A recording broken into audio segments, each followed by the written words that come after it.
Votre voix va où? À Fred, parce qu'on ne peut pas dire qu'un entraîneur, au bout de 4 matchs, il y a deux victoires, 2 défaites. Quand on voyait Lyon jouer avant, je veux dire, on prenait peur. Je l'ai même dit, moi, sur le plateau, j'avais même peur qu'ils soient dans les 4 derniers. Vous êtes rassuré là? Tellement. Là, je veux dire, défensivement, ils m'ont donné déjà quelques assurances. C'est vrai que dans le jeu, il manque encore des choses, et même Laurent le dit lui-même, dans la gestion du ballon, il y a beaucoup d'imperfections. Mais au moins, on sent une équipe qui peut s'accrocher, qui peut se battre. Donc il y a un mieux déjà, on ne peut pas être déçu. Quand on voit d'où ils sont partis et ce qu'ils sont en train de faire. Maintenant, à son arrivée, Laurent Blanc était à 4 points de la 6e place, ils sont maintenant à 7 points. Non, mais moi, c'est dans le jeu. Je parle du mieux. Là où je suis pas d'accord avec toi, c'est donc il n'y a ni les résultats ni le jeu. Mais vous me dites que c'est formidable. Il y a un truc tout à l'heure qui t'a sauté aux yeux, c'est qu'en fait, physiquement, l'OM était beaucoup plus en avance et qu'ils les ont bouffés. C'est quand même un argument pour pouvoir jouer au foot. Avec ce que veut faire Laurent Blanc, il faut du déplacement, il faut du contenu, il faut bouger, il faut se déplacer. Tu te rends bien compte que là, il s'est adapté. Il a joué 4 minutes de terrain juste pour essayer de faire J'ai pas dit que c'était rédhibitoire, mais qu'on m'explique qu'il y a une patte blanc, il y a une... Mais pas et tu sais très... Ah bah, pas encore, vous me l'avez vendu la semaine dernière. On s'est tapé pour vous dire, la victoire contre Lille, ils doivent se prendre 3-0 et c'est le même match que ce soir. C'est mentalement contre Lille qu'ils le gagnent le match. Oui. C'est mentalement qu'il le gagne, c'est pas dans le jeu. Mais arrêtez avec mentalement il le gagne. Mais ça c'est un truc qui me rend fou. Vous voulez interpréter une victoire qui est tombée parce que ce jour-là, les autres ils touchent le poteau parce qu'ils ratent un éléphant dans un couloir et que Lyon marque sur sa seule action. Et ce soir, vous faites semblant de découvrir, ah bah finalement c'est pas terrible. Quand tu récupères un club dans l'état dans lequel il était, t'es obligé de passer d'abord à réparer les têtes, les mettre dans le bon sens. Oui, mais alors tu peux pas, tu crois qu'ils vont jouer comme le Barça au bout de 4 journées parce que c'est Laurent Blanc. C'est pas ça, mais je vois pas d'effet blanc sur le jeu. Messieurs, nous allons écouter justement un réveil de l'équipe lyonnaise. Parce qu'effectivement, mea culpa, dimanche dernier, on a parlé de la patoune Laurent Blanc. Là, ce soir, la patoune était bien cachée, mais elle était cachée également face à Lille. On va écouter Laurent Blanc qui analyse donc les matchs lyonnais et le visage affiché par son équipe ce soir. On l'écoute. C'est pas un problème le système, c'est pas un problème, je le répète, mais sincèrement, je vous le dis avec toute la vérité, on a joué à 4 ce soir, hein. Alors que tout le monde pensait qu'on allait jouer à 5. Le système, c'est une chose, l'animation d'un système, c'est autre chose. Mais quel que soit ton système, il faut que tu l'animes. Et il y a des joueurs pour ça. Il y a des joueurs pour ça. Il y a des joueurs qui sont faits pour défendre, et il y a des joueurs qui sont faits pour animer un système. Et les joueurs qui devaient animer ce système-là en première mi-temps n'ont pas été dans le coup. Voilà. Donc effectivement, on rappelle qu'ils ont joué en 4-4-2 ce soir en losange.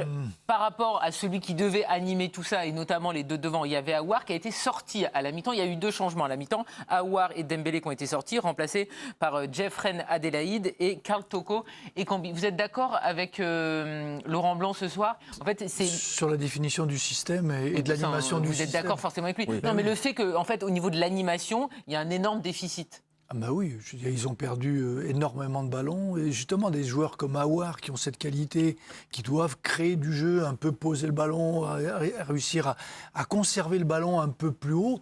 Bah oui, ils ont failli. J'ai eu une action, je me souviens, Aouar, il se fait prendre par... C'est Under qui revient dans son dos. Il était là en train de marcher avec le ballon. Il regardait. Il lui a manqué ce qui fait la qualité d'un joueur qui joue dans ces zones-là. C'est qu'il faut voir vite, il faut le donner, il faut le protéger et pour créer quelque chose. Et Lyon ne l'a pas eu aujourd'hui, donc il a bien fait. Les changements, il fallait les faire. Et moi, je trouve que ce qu'il y a de bien, c'est qu'il n'a pas attendu. Il les a fait direct. Il les a fait direct à la mi-temps. Et à la mi-temps, on le sait, un mec qui est sorti à la mi-temps, c'est une sanction. C'est vrai. C'est tout. Voilà, le mec qui sort à la 60e, ça peut être de la gestion, autre chose. Mais à la mi-temps, c'est... Allez, ça suffit, reste dans ton coin. Il n'est pas dans le coup, il n'est pas dans le coup, t'es pas là, tu n'y es pas, c'est pas la peine. Il l'avait fait aussi, on le rappelle, la semaine dernière face à Lille, où c'était Le Penant qui était entré à la mi-temps. Il avait fait un changement, et un changement de système, là, pour le coup, à la mi-temps. Par rapport au contenu des matchs, c'est vrai que contre Rennes, on se dit, il y a du mieux. Super, mais bon, c'est Rennes. Contre Montpellier, il y avait des choses positives. Et là, dans le contenu, quand même, contre Lille et ce soir contre les Marseillais, on a l'impression qu'on est redescendu d'un cran et on est à nouveau dans un Lyon qui est extrêmement décevant. Vous n'avez pas l'impression qu'en fait, c'est moins bien? C'est moins bien parce qu'ils ne jouent pas les deux mêmes équipes qu'ils ont joué les 2 premiers matchs. Oui, d'accord. Ils jouent contre Lille, qui est contre Rennes, cet après-midi. dans le contenu, il y avait quand même des bonnes choses, même s'ils perdent. Non, mais d'accord, mais Lille et Marseille, au niveau de l'intensité pour répondre avec une équipe qui est en manque de puissance physique, Mais c'est difficile quand même. Mais Rennes, c'est une des meilleures équipes aussi de Ligue 1 quand même. Non, mais ils sont pas dans un meilleur. C'est pas le meilleur cycle de Rennes. C'est pas le Rennes qu'on a connu aussi où ça développe de partout. Pour faire leur match à Lille cet après-midi. Non, mais d'accord, mais Lille était très bon. Je vous parle du Rennes-Marseille, du Rennes-Lyon. Il y a 3-4 semaines, c'était encore un bon Rennes. J'ai l'impression, oui. Peut-être que je suis seul, non ? Non, mais moi je suis d'accord.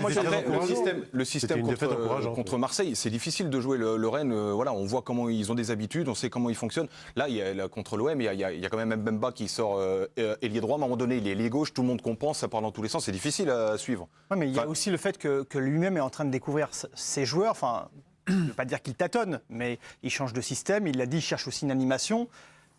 Moi, je trouve, c'est pour ça que je trouvais.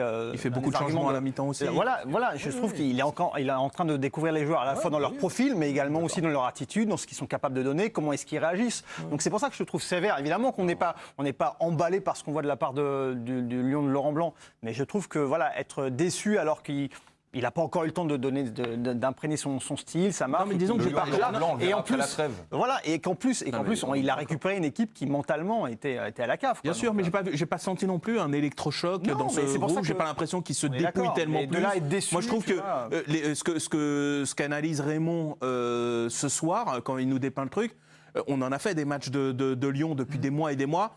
J'ai l'impression que c'est globalement un peu les mêmes mots, quoi. Et donc, je dis pas que c'est illégitime, je dis juste que. Mais le mal est très profond aussi. Voilà, bien sûr, mais donc il n'y a pas non plus un électrochoc, machin. C'est pas tout à fait les mêmes mots, parce que je veux dire, là, on sent que défensivement, ils sont capables de résister. C'est ce qu'il a dit, d'ailleurs. Voilà, il l'a dit. Et c'est vrai. Dans leur jeu, c'est ça. La différence, elle est là.